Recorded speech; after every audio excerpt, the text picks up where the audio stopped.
Donc je vous remercie d'être venus nombreux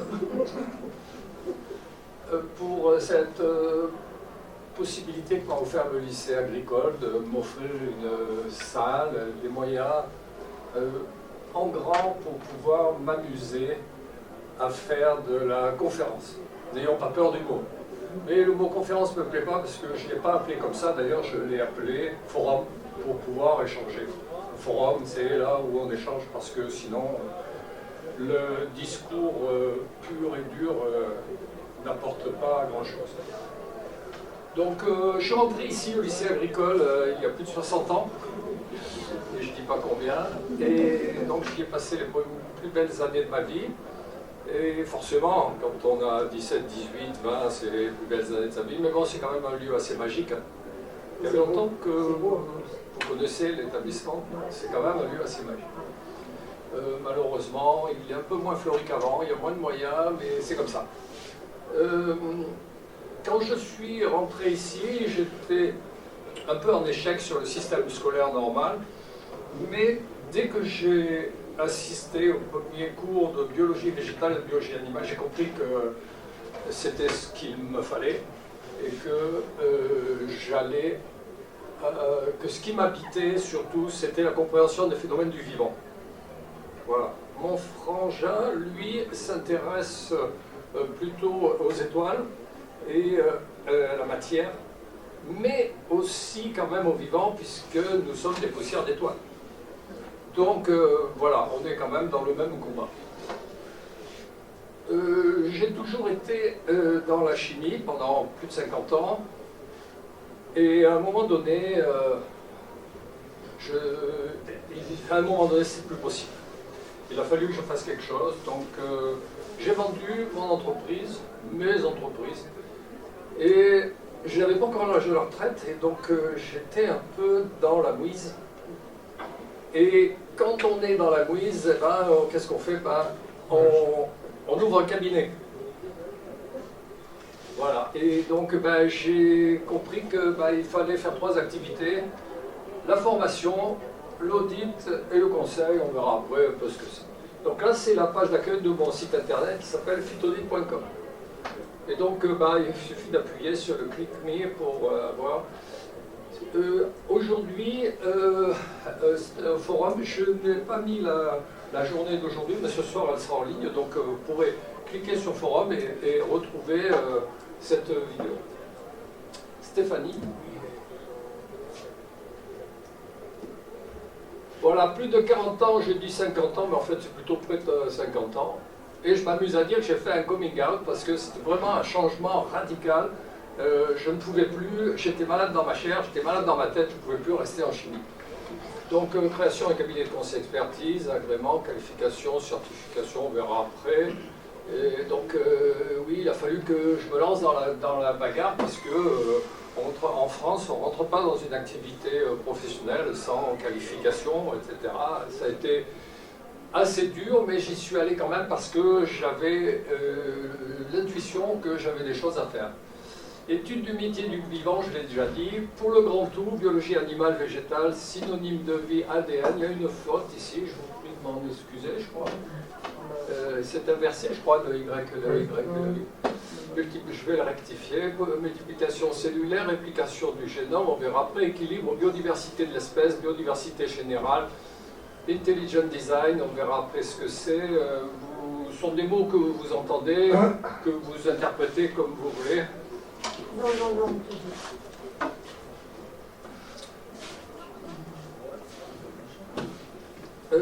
Idées reçues, les dépérissements ne sont que rarement provoqués par des maladies ou des ravageurs. Ils en sont les conséquences, notamment du dérèglement des mécanismes de défense naturelle qui nécessitent des ressources. En fait, ils ne sont que le résultat de carences. Voilà, très souvent, je suis appelé, on me dit, Daniel, on a un arbre qui est malade, il faudrait nous dire ce qu'il a comme maladie, faire le diagnostic et puis nous faire une préconisation pour qu'on puisse le traiter, comme fait à Toubib. Nous sommes complètement perturbés par ce truc de diagnostic, préconisation. C'est comme ça qu'on vit depuis des décennies. Ce sera peut-être différent d'ici quelques temps. Parce que le grand tout, ben, il nous atteint nous aussi, nous faisons partie du grand tout. On verra après ce que c'est. Le microbiote métabolise les éléments nutritiques, il faut donc en prendre soin. Nous avons un microbiote, 1,5 kg à peu près, c'est des micro-organismes sans qui la vie n'est pas possible. Si ils sont malmenés, ben, il faut aller à l'hôpital et on nous met sous perfusion. Parce que le mot principal, c'est métabolise. Les éléments sont là, mais ils ne sont pas métabolisés. Et s'ils ne sont pas métabolisés, nous ne pouvons pas les utiliser. Ce sont les micro-organismes qui font le travail. Dans le sol, c'est la même chose. Les transferts de nutriments dans les végétaux sont des signes de carence et de mauvais état du microbiote. Il faut donc les stopper. Alors, les transferts de végétaux, on verra après ce que c'est. Le traitement en fumure foliaire, ou plutôt un programme de traitement, restaurer la fertilité naturelle. On verra aussi que on ne peut pas donner à manger par le sol si le microbiote est inexistant. Et donc la baguette magique que j'ai dans ma sacoche, c'est le traitement foliaire. Je nourris par la feuille. D'ailleurs, à l'hôpital c'est pareil, on vous nourrit par le bras. Si vous n'êtes pas capable de vous nourrir par votre intestin. Et ensuite, on va vous remonter en santé, reconstituer votre microbiote. Alors c'est un peu compliqué le microbiote parce qu'il n'est pas vraiment reconnu par la science, parce que nous avons une médecine très scientifique avec des substances, des effets secondaires, des effets reconnus, etc. Et quand on travaille avec du vivant, avec des micro-organismes, c'est complètement différent parce qu'on peut, la plupart du temps, pas les nommer, puisque les micro-organismes qui nous habitent, tous les micro-organismes en général, nous n'en connaissons que 20% maximum, pour ne pas dire 10%. Les autres sont inconnus au bataillon. Donc c'est pas du tout scientifique. Et donc quand on vous donne des antibiotiques, on y va au pif. Et puis, bon, quelquefois on fait une analyse pour aller plus près, mais c'est très complexe. Donc c'est pareil pour nous en agricole. On peut descendre un peu, Stéphanie? Bien sûr.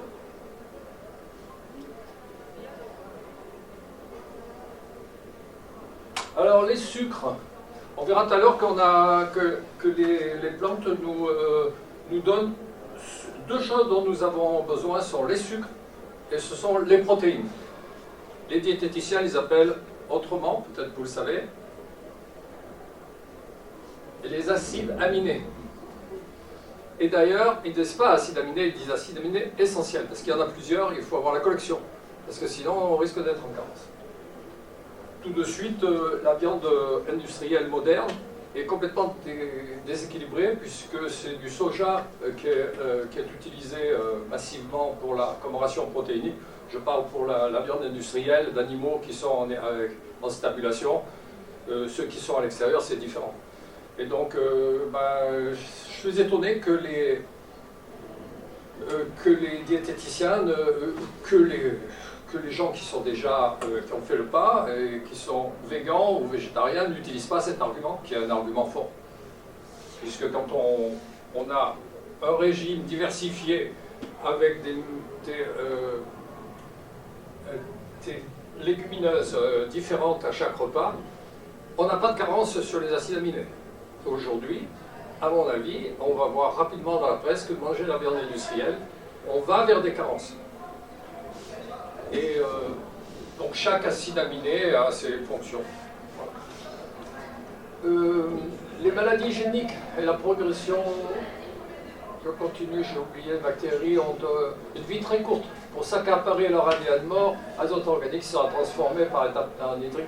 Alors, ce que j'ai découvert il n'y a pas très longtemps, c'est que les plantes fabriquent les protéines, mais elles ne fabriquent pas avec rien, elles le fabriquent avec l'azote nitrique. L'azote nitrique est le précurseur des protéines. On verra tout à l'heure aussi. Et donc, les plantes ont plusieurs stratégies.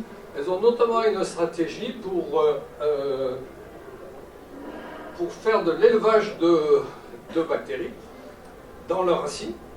Elles y envoient du sucre pour attirer les bactéries qui, comme tout organisme vivant, adorent le sucre, puisque c'est l'énergie. Et donc la stratégie, c'est attendre la mort, parce que ça ne vit pas longtemps, ça vit quelques semaines. Et ensuite, c'est transformé en humus, azote organique, et ensuite c'est pris en charge par d'autres bactéries, azote ammoniacal, azote nitrique, c'est la seule partie qui est assimilable par les plantes. Ça monte dans la plante, et ça va créer l'ADN. Or, on n'est rien sans ADN. On le verra par ensuite. Et il y a un truc que j'ai mis aussi, je vous en parlerai après. Les maladies géniques et la progression rapide des thérapies géniques. J'ai mis secteur défectueux parce que ceux qui connaissent les ordinateurs, ils savent que sur les ordinateurs c'est pareil, et ils ont des maladies géniques, ce sont des secteurs qui sont défectueux, mais ça se répare. J'ai lu là récemment, un truc de presse, que la France se lançait dans un grand programme de thérapie génique. Ils annonçaient une trentaine de thérapies géniques, on verra après ce que c'est.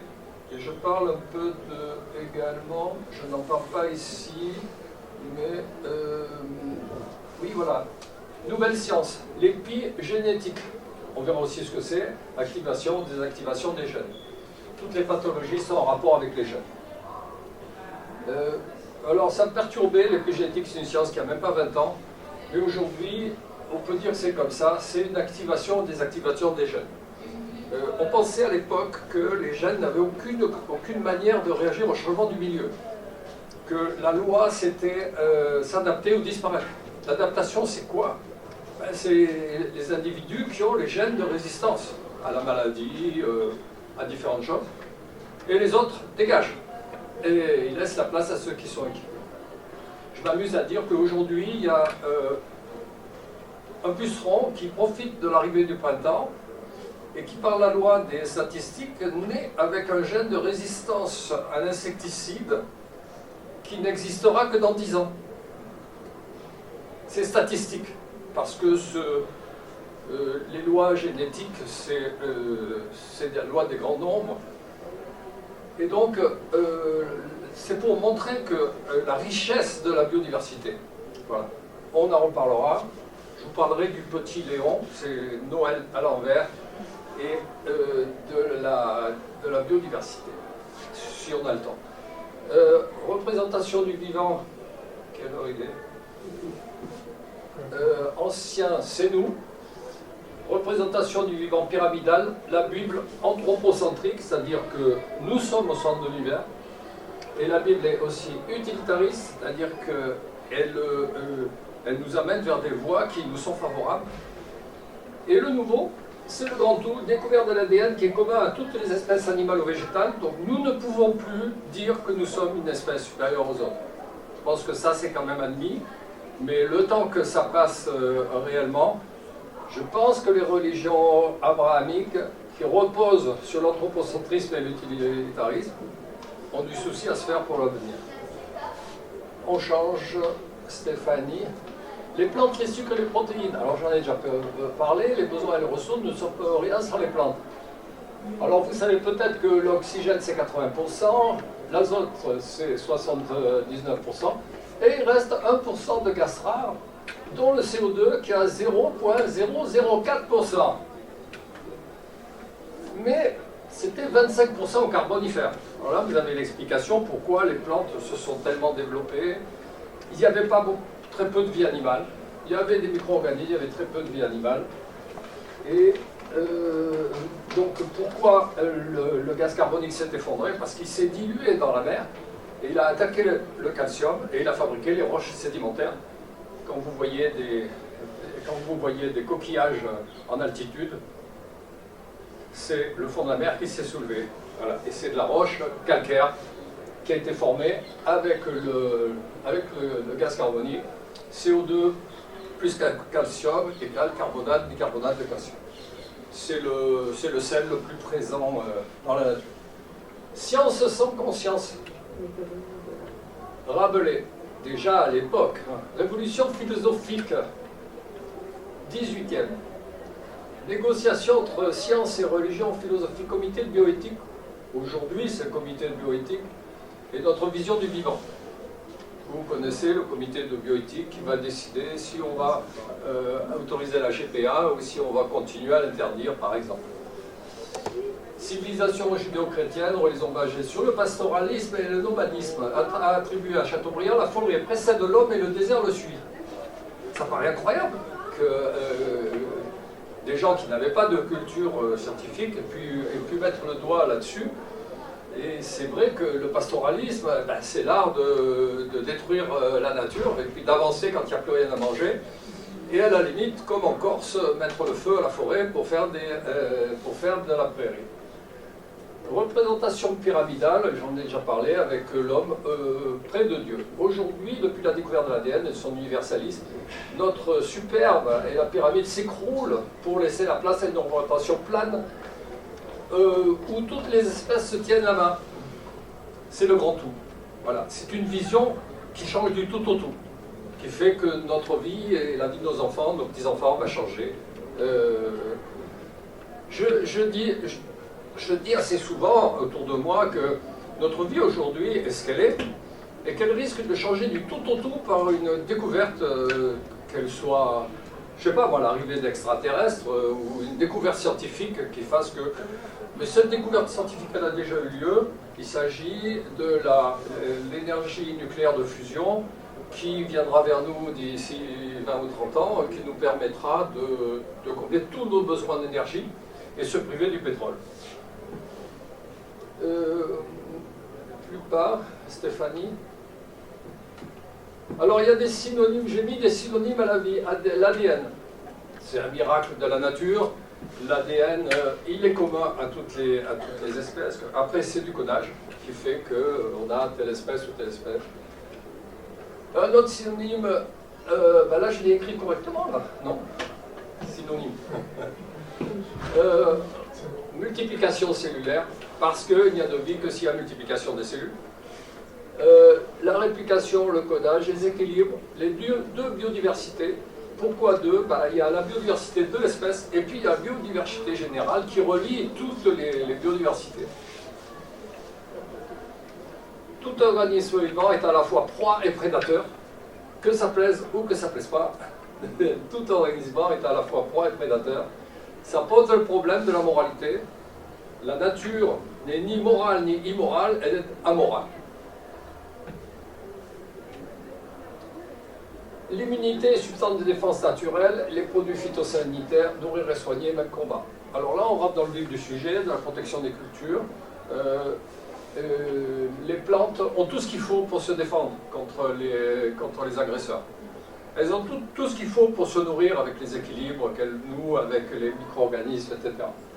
Mais lorsque ces équilibres, alors c'est un synonyme aussi, équilibre, lorsque ces équilibres sont rompus, alors il faut prendre le relais pour soigner, mais on se rend compte très souvent qu'il va falloir nourrir, et des fois ça laisse la place à des dérives, parce qu'on ne peut pas nourrir artificiellement sans danger. C'est un des sujets les plus graves aujourd'hui de l'agriculture. La nutrition des plantes est une nutrition chimique qui casse les équilibres vivants. Pratiquement toutes les pathologies sont des maladies géniques, exemple le phénix, le palmier phénix. Réparation automatique des gènes. Les gènes se réparent automatiquement. Lors de la multiplication, on verra tout à l'heure. La biodiversité est en extrême faiblesse. C'est la consanguinité, c'est un synonyme. Biodiversité en extrême faiblesse, ça raccourcit l'espérance de vie des organismes vivants entre 20 à 80%. Il n'y a pas de frontière entre nourrir et soigner, je le répète. Étudions les mécanismes et le fonctionnement des plantes. Stéphanie. Le patron, c'est lui, c'est l'énergie, c'est le soleil. Alors, vous le savez, il dissocie le CO2, il relâche l'oxygène que l'on respire, et il donne du carbone aux plantes qui, grâce à la photosynthèse, cycle du carbone, vont pouvoir capter le carbone, s'en servir pour la structure, pour le tronc, et avec de l'eau, H2O, fabriquer des sucres. Ce sont des hydrates de carbone.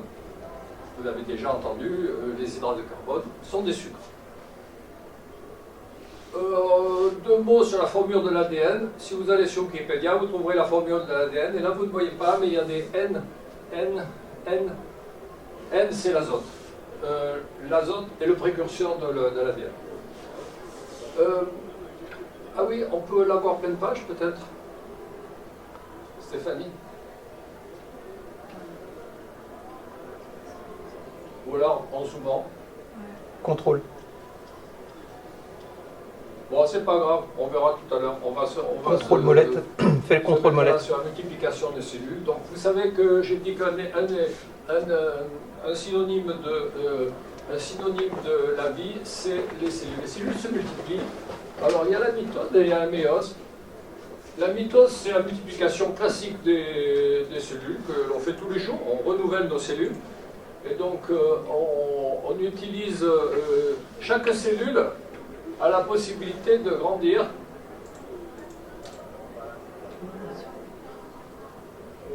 Bon, c'est pas grave. Magnifique. Et donc chaque cellule a la possibilité de s'aplatir et de faire deux cellules. C'est la mitose, la méiose. Mais nous avons aussi des cellules qui vont se différencier et qui vont produire des gamètes, des cellules sexuelles. Donc nous avons tous des cellules avec la moitié du patrimoine du père, la moitié du patrimoine de la mère, mais lors de j'arrive pas à lire, je vais prendre mes lunettes, je confonds tout le temps, la mitose c'est la méiose. Lors de la méiose, on a deux cellules, nous les hommes, on a, à partir d'une cellule normale, on va faire deux cellules sexuées, une avec le patrimoine du père et une avec le patrimoine de la mère. On va avoir un spermatozoïde que notre enfant va ressembler à son père et un qui va ressembler à sa mère. C'est plus compliqué que ça, mais bon, c'est... Lors de la fécondation, là bien sûr ça vient de la maman et du papa, ça fait un œuf, et là, avec une seule cellule, miracle de la vie, il y aura un nouvel organisme vivant. Donc là vous retrouvez la multiplication cellulaire, parce que forcément à partir d'une cellule, il y a d'autres... Et la réplication du génome. Alors, nous sommes une machine à répliquer notre génome, parce que chaque fois qu'il y a une cellule, il faut répliquer le code génétique. Voilà. Il peut y avoir des accidents au moment de la réplication du génome, mais les accidents ils sont souvent en amont, dans la réparation automatique des gènes. Les gènes ont la possibilité nous avons à peu près 30 000 gènes. Les gènes, lorsqu'ils se rencontrent ici, lors de la fécondation, les gènes échangent des signaux, et s'il y en a un qui est abîmé, l'autre prend sa place. On va parler de réparation automatique. Dans des familles où il y a grande consanguinité, la statistique fait que le gène 22 443 va rencontrer son homologue qui est cassé aussi, et alors là, il y aura 1, 2, 3 fonctions qui ne vont pas marcher. Avant, on pensait qu'un gène avait une fonction, aujourd'hui on sait qu'il y en a plusieurs, et on va avoir une maladie génique. Alors aujourd'hui, on parle de thérapie génique, et je vais à des conférences où des fois on nous dit, dans cette salle, il y a des gens, on est combien? On est 200, c'est pas le cas aujourd'hui. Ils sont 99. Et donc il y aura tant de personnes, 3, 4, 5, 10 personnes, qui vivront plus de 300 ans. Je vous le dis tel que j'ai entendu, mais je ne l'ai pas entendu qu'une seule fois. C'est vrai que la thérapie génique, ça laisse la place à faire des abus en allant vers l'obsolescence programmée que nous avons en nous, qui fait qu'on ne dépasse pas normalement 95 ans, 100 ans pour les plus chanceux. Et qui font que ça intéresse les super riches qui auraient envie de profiter de la vie un peu plus longtemps.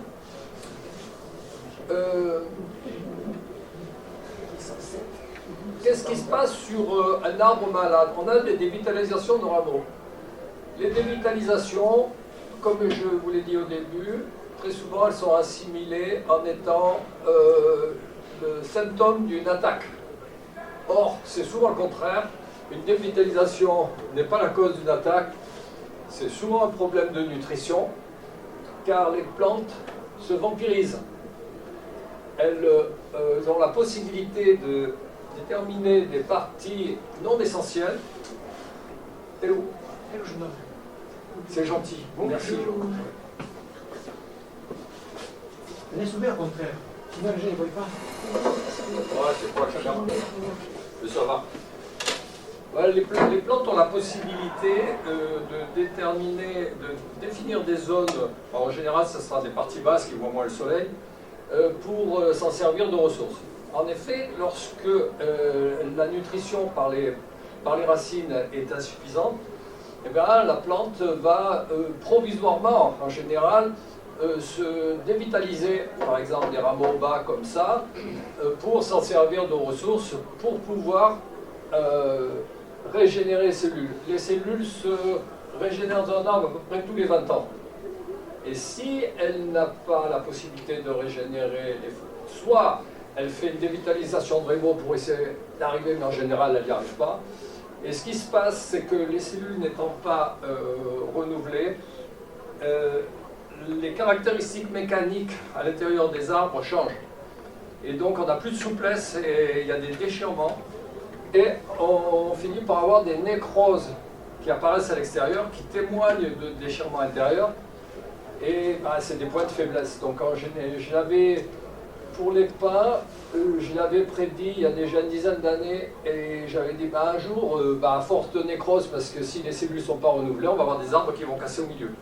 Des confrères qui sont foutus de ma gueule, et puis aujourd'hui on voit que des arbres cassent. Alors je l'ai vu récemment sur des Washingtonia Robusta qui ont 30 ans. Vous savez, c'est les palmiers qui font l'éventail là. Et donc il y en a qui ont des gros troncs, puis il y en a qui ont des troncs plus petits qui montent très très haut. Et ils étaient cassés au milieu. C'est un copain qui est client, qui est dans le Var, à l'accro. Après un coup de Mistral, l'arbre s'est cassé. Il m'a dit pourquoi. Je lui ai dit voilà, il y a eu des non-remplacements pour des problèmes de nutrition. Arbres en ville, les arbres souffrent beaucoup. C'est gentil. Les arbres souffrent beaucoup en ville parce qu'ils n'ont pas les conditions nécessaires. Et donc, comme ils ont du mal à renouveler les cellules, on a des déchirements, puis des nécroses, puis des cassures. Pour les palmiers, là, tu parlais de Washingtonia, c'est le même processus que pour les arbres, parce que c'est des fibres normalement. Il y a le même processus de nécrose c'est aussi. pareil. Ah ouais. Et sur le type renouvellement des cellules, quelles que soient les plantes, mais nous c'est pareil, hein. Nous on est en renouvellement cellulaire permanent. Hein. Oui, d'accord. Si on ne renouvelle pas correctement les cellules, on a plus facilement de fractures, etc. Voilà. Ok, donc d'où l'importance du microbiote. Le cycle de l'azote, l'humus, après ça passe en azote organique, en ammoniac et le nitrate et l'ADN. C'est une découverte que j'ai faite, c'est secret de polichinelle. Quand on pose des questions aux jardiniers, on dit que ça sert à quoi l'azote? Il dit c'est pour pousser, oui, mais est-ce qu'il se transforme dans la plante? Oui, c'est pour la chlorophylle. Et il y a très peu de gens qui sont capables de dire que, comme on le voit sur la formule de l'ADN, il y a de l'azote partout. Donc, pour moi, l'azote NO3 est le précurseur de l'ADN. Or, il n'y a de vie qu'avec de l'ADN. Les synonymes de vie, je le répète, l'ADN, les équilibres, besoins ressources. Il est évident que quand les besoins dépassent les ressources, on va avoir des problèmes. La multiplication cellulaire, qui implique la réplication du génome, parce qu'à chaque fois qu'il y a une cellule qui se crée, voilà, il faut l'équiper avec le matériel génétique. Et les substances de défense naturelle. Alors, c'est lié. À chaque fois qu'une plante pousse, elle a des ressources, ça monte, elle va faire, par exemple, les fruits. Là, sont des fruits qui sont là. Après, je vous expliquerai pourquoi j'ai mis des fruits. Les pousses de l'année, qui consomment, etc. À chaque fois que ça pousse, ça a besoin de nutriments. Et s'il en reste, alors on fabrique des substances de défense naturelle. Je vais parler de plusieurs dizaines de milliers de molécules qui font notre immunité aussi, c'est pareil. Et ça explique le fait que des plantes qui ne sont pas nourries, alors je répète que j'aurais pu marquer en grand ici, soigner et nourrir, d'ailleurs c'est le titre du forum, protection des plantes, soigner et nourrir, c'est la même chose. Comprendre les phénomènes vitaux, ben voilà. On en parle après. Je parle. Alors le rapport C sur N, et c'est la fertilité. L'agronomie, qu'elle soit en agricole, qu'elle soit en espace vert, c'est la même chose. Les besoins sont les mêmes, l'ADN est le même, la photosynthèse, c'est la même. Alors je parle un peu des sucres. Les plantes ont des stratégies. Elles ont deux stratégies principales. Elles fabriquent des fruits et elles mettent du sucre dedans. Alors je vous rappelle que le sucre, c'est du carbone, c'est du CO2 dissocié, qui est mélangé avec de l'eau. On fabrique les hydrates de carbone, c'est des sucres, ou des hydrocarbures, mais eux, ils restent 400 000 ans dans le sous-sol. Et puis, un hydrocarbure ou un hydrate de carbone, c'est du soleil en conserve, parce que cette énergie qui est nécessaire à la dissociation du CO2 reste à l'intérieur et va réapparaître au moment de la combustion. Donc, ou de l'oxydation, c'est un synonyme. Ici, vous avez une oxydation, C plus H2O plus O2, donc C plus H2O, c'est du sucre, plus de l'oxygène égale CO2. Et vapeur d'eau. Bon. Oxydation rapide, ça, c'est une oxydation rapide. Une oxydation plus lente, c'est la digestion des sucres. Oxydation plus lente, c'est l'humidification, et ça dans le sol, c'est la digestion des sucres dans le sol. Les sucres ont besoin de se digérer. Lorsqu'on fait un compost, c'est 3 ans pour avoir un compost de qualité. Il aura des qualités, on va pouvoir l'utiliser pour améliorer le sol, pour faire de l'amendement, mais il n'aura pas de qualité nutritive. Il va falloir encore 3 ans de plus pour que les sucres soient digérés, pour que l'humus soit digéré, pour que ce soit vraiment des sucres. Et à quoi servent les sucres? Ils servent ici à ce niveau-là, champignons, bactéries. Dans le sol, vous avez des aérobies qui sont au contact de la surface et vous avez des anaérobies qui sont plus bas. Là, on trouvera plutôt des bactéries. Alors, en surface, on va trouver plutôt des champignons. Si le milieu est bon, aujourd'hui, avec les excès d'azote de synthèse, on détruit les champignons, on stimule les bactéries et on compromet la fertilité naturelle. On en reparle après. On y reviendra. Stéphanie, si on peut avoir l'autre suivant. Transfert des nutriments dans les végétaux. Alors c'est le même article que j'ai mis pour les anciens lors du dernier bulletin. Je ne sais pas si vous l'avez lu, Jean-Noël. Oui. Voilà, je ne sais pas si ça t'a amusé. Rapidement, j'en ai déjà parlé. Les plantes transfert. Stéphanie, on descend un peu. Transfert, corriger les causes. Alors on va y aller directement, restaurer la fertilité naturelle, le transfert racinaire. Le transfert au niveau aérien s'accompagne toujours de transfert au niveau des racines, en particulier du chevelu racinaire. Et où se passent les échanges. Si le chevelu est atteint, on aboutit rapidement à l'incapacité de la plante à se nourrir par le sol. La fumure foliaire va stopper les transferts, permettre à nouveau la multiplication des cellules dans les bourgeons, mais aussi va aider à reconstruire le système racinaire dégradé. Seulement après, on pourra à nouveau nourrir par le sol. Ça ne sert à rien de donner un beefsteak à quelqu'un qui n'a pas de dents. Et ça ne sert à rien de nourrir un sol si le chevelu racinaire est très affecté, parce que il ne faut pas voir ce que vous mettez, il faut savoir ce que la plante va arriver à prendre. Les maladies fongiques et géniques, la première plutôt la conséquence du dépérissement, c'est une maladie fongique. Et oui, et là souvent quand on a une maladie, qu'est-ce qu'un champignon pathogène? Vous en avez des fois en été, quand, sur les pieds, entre les doigts de pied, quand vous allez à la plage et que ça vous gratte. Pourquoi? Parce que le milieu est devenu un peu trop acide en général avec la température, l'eau de mer, les produits, les savons que vous utilisez qui ne sont pas corrects au niveau pH, etc. Et vous avez les champignons qui s'y mettent. Les champignons aiment beaucoup l'acidité. Si vous êtes en milieu un peu acide, les champignons ont plus de chances de se développer. Mais aussi, ça témoigne d'une faiblesse de défense de l'organisme, parce qu'il n'y a pas de fatalité aux attaques, il n'y a que des conditions favorables. Donc ce qui se passe pour une plante, une maladie fongique, c'est d'abord son patrimoine génétique. Vous avez des vignes, nous on a des vignes sur notre terrasse qui donnent du raisin mais qu'on ne peut pas manger parce qu'ils sont attaqués, et comme je ne traite pas, on ne mange pas de raisin. Et un jour, je me suis dit, flûte, mon grand-père, il avait de la vigne, et j'étais chercher des vieilles variétés. J'ai mis, maintenant on mange du raisin, parce qu'il y a des vignes qui sont naturellement résistantes aux maladies. Ça vient du génome. Alors on peut imaginer que demain, on va greffer des gènes de résistance d'anciennes variétés. Mais en France, on est bloqué par la loi qui nous interdit les transgéniques. Et synonyme, c'est les transgéniques, c'est les manipulations géniques. Oui, dernière chose sur les maladies géniques. En France, le paradoxe, c'est qu'il est interdit d'utiliser les OGM, mais on vous demande à la télévision tous les ans de mettre la main à la poche pour le Téléthon, et le Téléthon, ben c'est quoi? C'est les maladies géniques. Paradoxe. Voilà. Et je vous disais au début, la France a déclaré, on est un des pays les plus avancés dans la lutte contre les maladies géniques, et elle annonce un plan contre 30 maladies géniques. Je pense que la première sera le cancer du sang. J'oublie toujours, ça commence par un L, c'est la leucémie.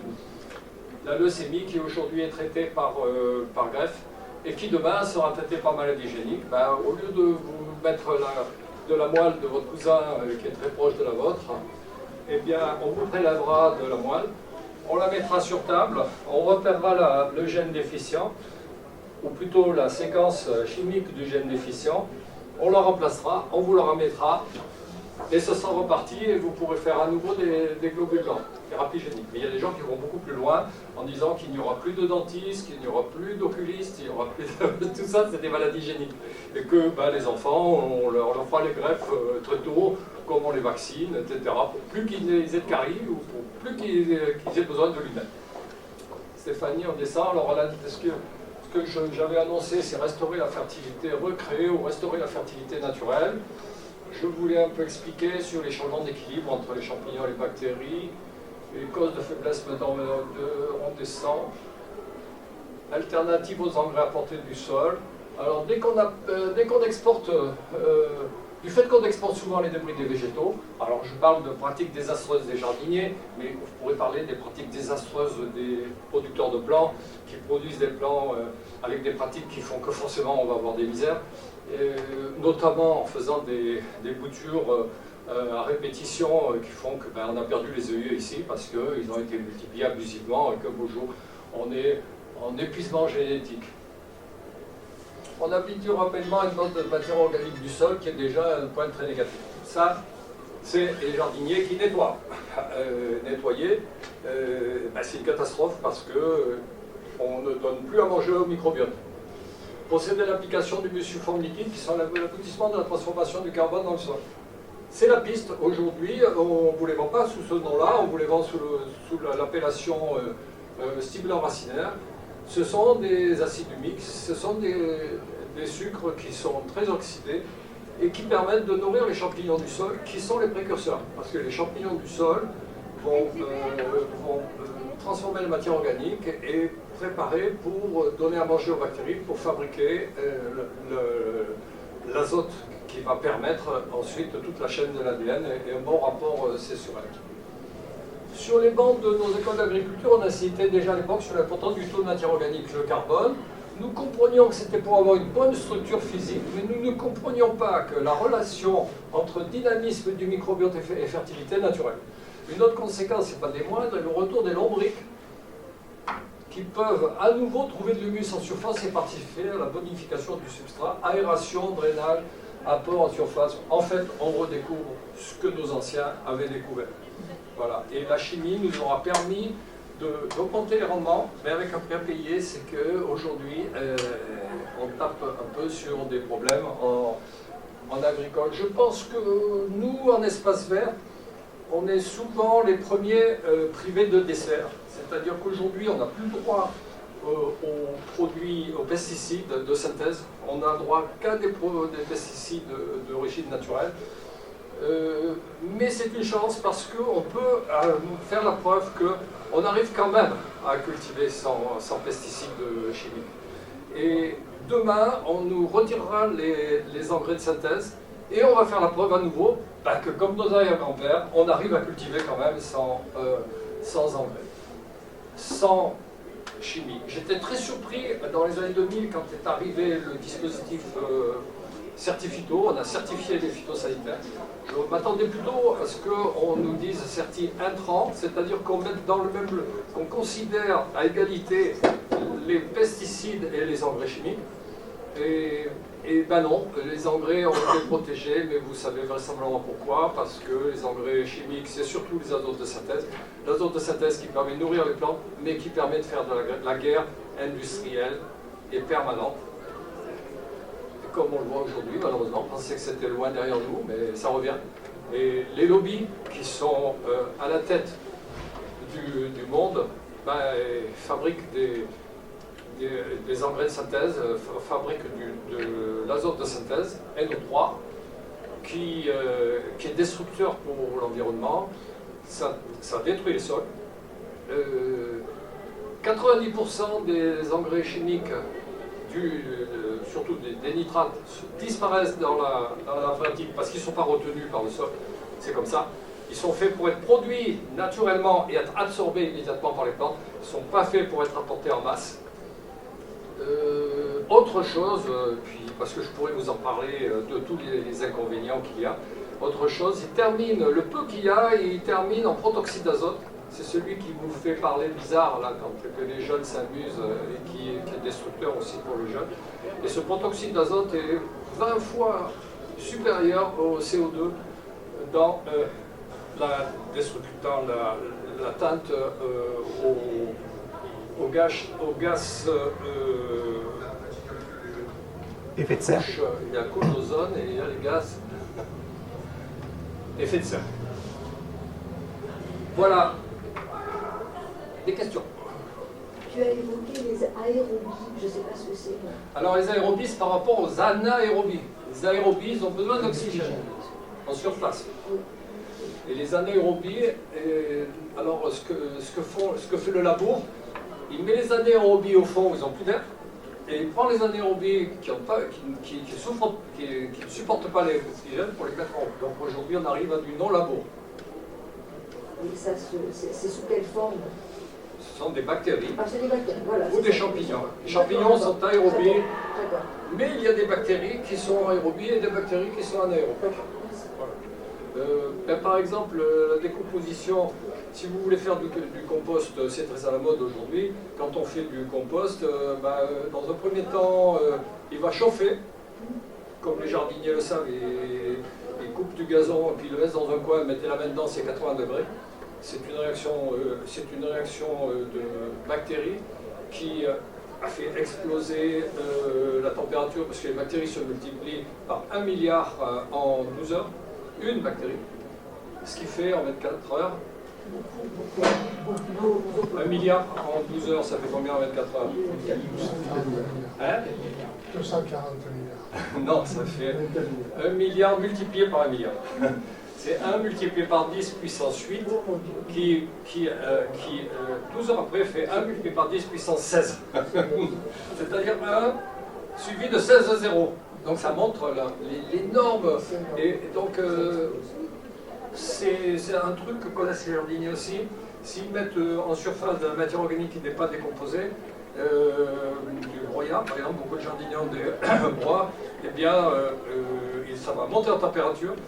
Et puis les bactéries pour se multiplier ont besoin d'ADN. Et l'ADN, le précurseur, c'est l'azote, et vont se jeter sur l'azote du sol et vont mettre les plantes en 40 pour leur propre développement.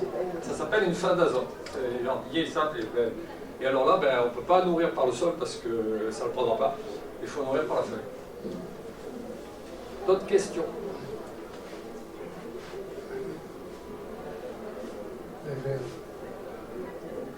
Oui, les vers de terre sont les grands perdants. Donc on pensait qu'on avait auparavant qu'il y avait 300 kg de vers de terre à l'hectare. Aujourd'hui, on arrive péniblement à 100 kg et ça baisse tout le temps. Et c'est une catastrophe. C'est dû au fait qu'ils viennent chercher en surface la matière organique.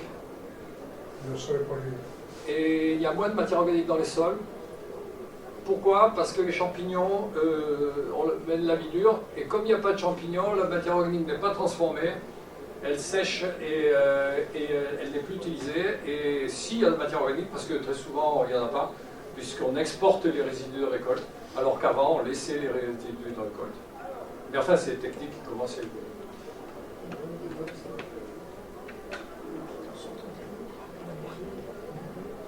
Alors, dans les golfs, ils ont des turicules. C'est des petits trucs noirs qu'on voit. Voilà. Et donc, ils mettent du poison pour tuer les vers de terre pour ne pas avoir les turicules. Je crois que c'est plus l'injection de verre. Oui, alors les vers de terre viennent, ils mangent la matière organique, ils ont des galeries, et ils descendent, ils vont jusqu'à la roche-mère, et ils attaquent la roche-mère avec des acides faibles, et ils remontent, de la roche-mère sous forme d'argile. C'est grâce à l'argile que se constitue le sol. Parce qu'au départ, c'est du sable, c'est du substrat neutre, etc. Et avec les vers de terre, on a de l'argile. Parce que pour que le sol soit correct, il faut qu'il y ait un minimum de matière organique, humus, et un minimum d'argile. On a le complexe argilo-humique qui est la première leçon d'agronomie. Quand on rentre au lycée agricole, on apprend le complexe argilo-humique qui permet de garder les éléments nutritifs. C'est le garde-manger du sol. Je vous remercie.